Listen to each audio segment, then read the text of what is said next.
और यहाँ एक आकर्षक धार्मिक कथा हिंदी में प्रस्तुत है। भावनात्मक, सीख देने वाली और सुनने पढ़ने में मधुर धार्मिक कथा। सच्ची भक्ति का फल बहुत समय पहले की बात है।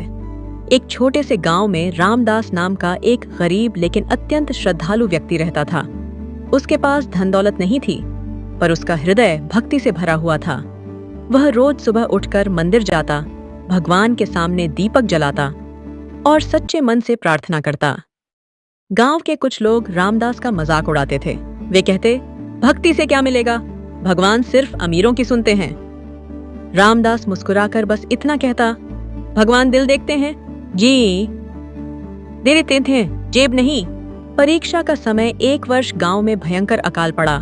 खाने के लिए अनाज तक नहीं बचा। रामदास के पास आखिरी मुट्ठी भर चावल थे। उसी रात एक भूखा साधु उसके द्वार पर आया। रामदास ने बिना सोचे समझे अपने सारे चावल साधु को दे दिए। उसकी पत्नी घबरा गई और बोली, अब हम क्या खाएंगे?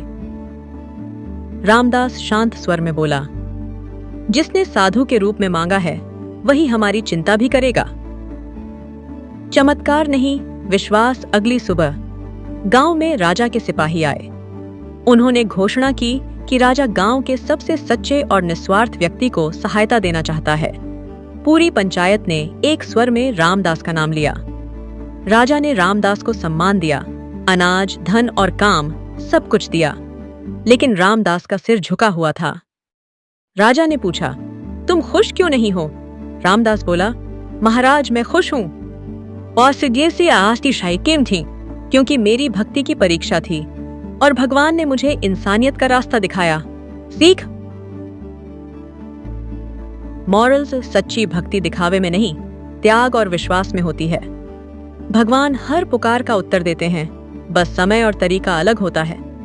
जो दूसरों के दुख में साथ देता है, ईश्वर स्वयं उसका सहारा बनते हैं।